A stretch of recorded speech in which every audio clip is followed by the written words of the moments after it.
Il Trenino Verde della Sardegna si prepara a ripartire sfidando, tra virgolette, anche il periodo legato al Covid. Primo viaggio previsto non per sabato 9 gennaio 2021, ma per il sabato successivo. Certo. Nel calendario avevamo ipotizzato il primo come inaugurazione con le autorità il giorno 9. Per via del Covid probabilmente lo sposteremo a quel secondo viaggio che era previsto il 17, che era aperto a tutti. Per cui trasleremo al giorno 17 il viaggio delle autorità con la stampa, eccetera. Ricordiamo il tragitto. Il tragitto iniziale fatto da Lorenz era Cagliari-Manda a Sorgono. Noi abbiamo tutta un'altra serie di tratte che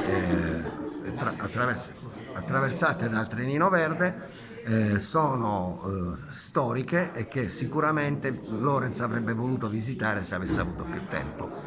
Faccio l'esempio della Tempio Palau, della Manda Sarpatax, che sono posti bellissimi e attrattivi con delle bellezze naturali incredibili.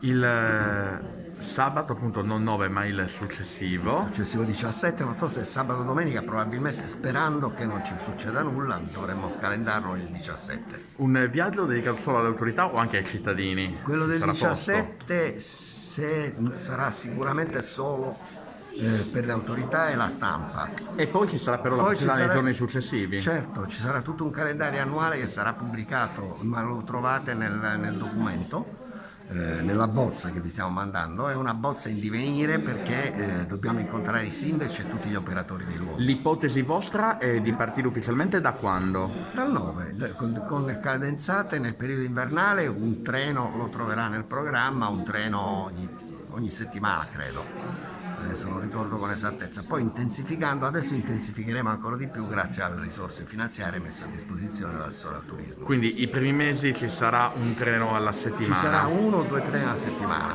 fruibile per tutti. Sì, sì, certo, aperto a tutti.